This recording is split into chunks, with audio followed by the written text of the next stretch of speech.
Bom dia! Tá começando mais um episódio da Law Letter, o seu podcast jurídico direto, prático e sem juridiquês. Eu sou a Cibele. E eu sou o Victor. Hoje, no processo penal, o STJ consolidou a exigência de perícia para validar provas digitais. E no bancário, o BRB anunciou uma reserva bilionária para cobrir fraudes. No Constitucional, decisões do STF adiaram oitivas na CPI do crime organizado. E o ministro Alexandre de Moraes negou prisão domiciliar ao ex-presidente Jair Bolsonaro. No direito do trabalho, o TRT de Minas Gerais condenou empresas por manterem vídeos de ex-vendedora nas redes sociais. E os comentários de hoje são do Robson Andrade, que falou assim: sou novo aqui, nunca vi um podcast jurídico tão desenvolvido e cheio de conteúdo como a Law Letter. E da Thaís Rodrigues, que falou: bom dia, meus queridos, obrigado pelas notícias sempre assertivas e claras. Muito obrigado pelo carinho, pessoal, e pelo comentário de vocês. Lembrando que sexta-feira tem sorteio do kit Law Letter, então comentem bastante porque quem ganha é quem mais fizer comentário ao longo da semana. Então, bora pro episódio. Peguem um café, coloquem um fone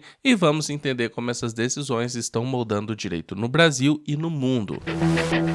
E vamos começar com o processo penal. A sexta turma do STJ decidiu que, se houver dúvidas sobre a integridade de provas digitais, como prints ou vídeos, a perícia técnica é obrigatória. Por serem dados voláteis e fáceis de alterar, o tribunal entendeu que um simples relatório policial não basta para validar a prova caso a defesa conteste a autenticidade do material. O foco aqui é a cadeia de custódia. O STJ destacou o uso do código hash, que é uma impressão digital criptográfica do arquivo. Se esse código mudar, a prova foi mexida. Isso obriga o Estado a demonstrar que o percurso da evidência, desde a apreensão até o tribunal, foi totalmente seguro, auditável e rastreável. Na prática, esse entendimento eleva o padrão técnico das investigações brasileiras.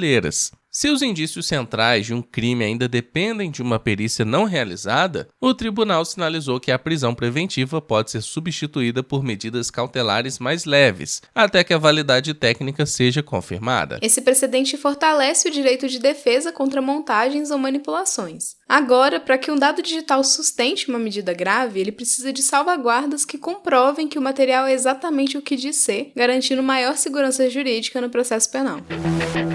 Você já reparou que no crime a manchete quase nunca conta a história inteira? A notícia choca e viraliza, mas as perguntas que realmente importam vêm depois. Qual o enquadramento legal? Quais teses estão por trás e o que pode levar a uma condenação ou absolvição? É exatamente isso que a Criminal Letter, a newsletter de direito penal da Law Letter, entrega toda quarta-feira às 11 horas da manhã. Lá, os casos criminais reais são analisados com foco na prática penal e pensando especialmente nos concurseiros em como esses temas aparecem nas provas. A ideia é ir além da manchete e entender o direito penal como ele realmente funciona no campo de batalha. Se você quer ler o crime com um olhar técnico e jurídico, a Criminal Letter foi feita para você. E o melhor de tudo é que é totalmente gratuito. É só clicar no link disponível aqui na nossa descrição, fazer sua inscrição e receber a próxima edição que sai toda quarta-feira no seu e-mail.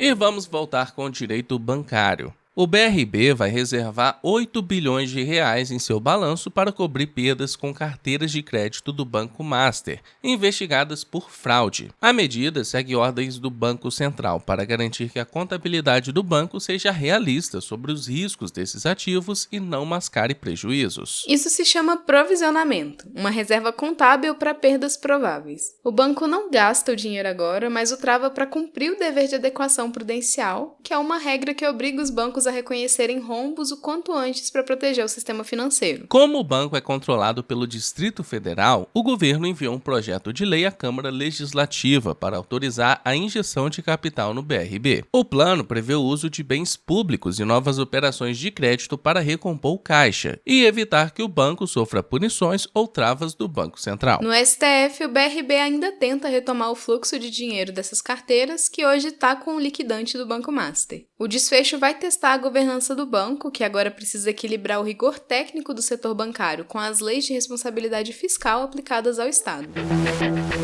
E vamos agora com o direito constitucional. A CPI do crime organizado cancelou as reuniões de ontem, terça-feira, após decisões do STF impactarem as convocações. O ex-presidente do Banco Central, Roberto Campos Neto, foi desobrigado pelo ministro André Mendonça de comparecer presencialmente. Com isso, ele enviará seus esclarecimentos sobre falhas na fiscalização bancária por escrito à comissão. Já o empresário João Carlos Mansur não compareceu à sessão, apesar de o ministro Flávio Dino ter mantido a obrigatoriedade do depoimento. A defesa alegou falta de prazo adequado e a oitiva foi remarcada para a próxima semana sob aviso de condução coercitiva, quando a polícia leva o depoente à força, caso ele falte novamente. Juridicamente, o caso mostra um embate entre os poderes de investigação do Senado e as garantias individuais protegidas pelo Supremo. Embora a Constituição dê às CPIs poderes de autoridade judicial para convocar testemunhas, o STF intervém para evitar abusos e garantir o direito ao silêncio e ao devido processo. Essas decisões judiciais atrasam o cronograma da CPI e reduzem o caráter direto dos interrogatórios. O foco das investigações, que envolvem supostas fraudes no sistema financeiro e no Banco Master, continuará sob forte judicialização, testando os limites de atuação dos parlamentares frente ao judiciário.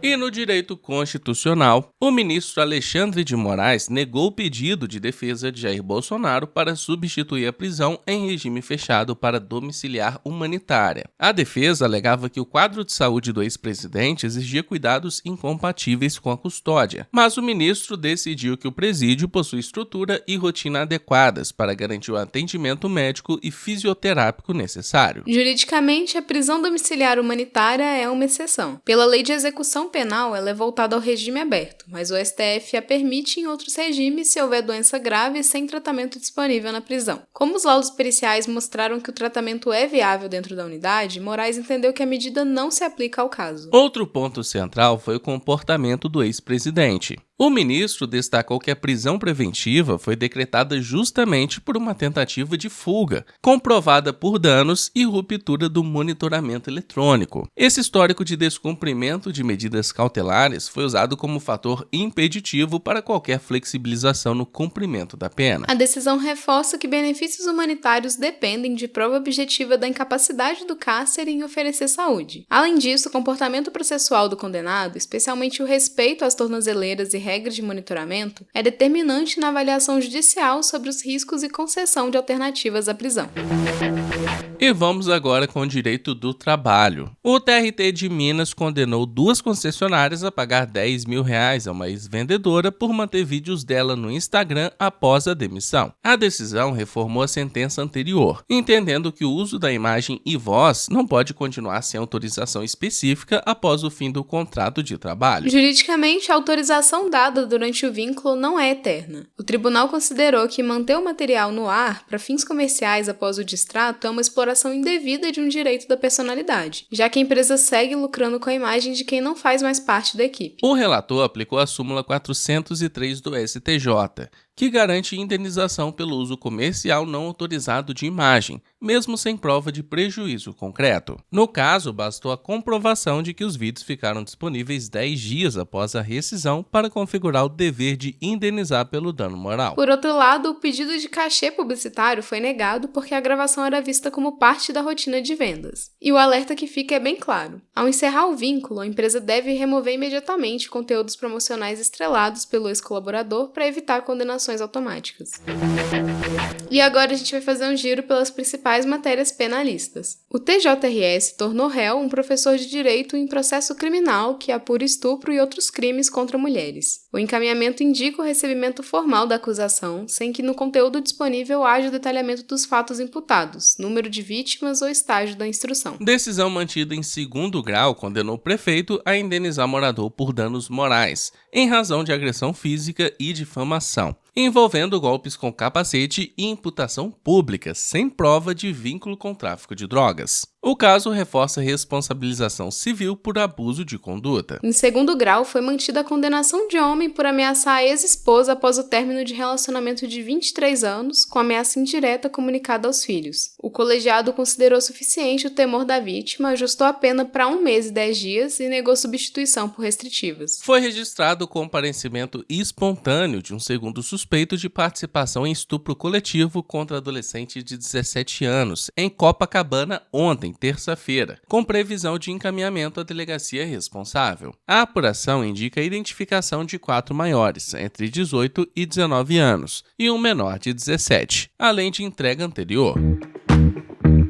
Então é isso, a gente vai chegando ao fim de mais uma edição. Muito obrigada por ter ficado até aqui. E eu quero agradecer a todo mundo que comentou na edição passada e bateu ponto aqui com a gente. A Dali Viegas, Fabrício, Rômulo, Reinaldo, Beatriz, Yasmin, Robson, Thaís, Cibele, Ellie, Ana Bia Leão e Bárbara. Muito obrigado a todos que comentaram. E não esquece de seguir a gente no seu agregador de podcast favorito, ativar as notificações e também avaliar com 5 estrelas. Aproveitem para se inscreverem na nossa newsletter jurídica, ela é gratuita e o link tá aqui na descrição. Compartilhe também esse episódio lá nos seus stories e marca a gente no @law.letter. Então é isso, se cuida, bom estudo e bom trabalho por aí.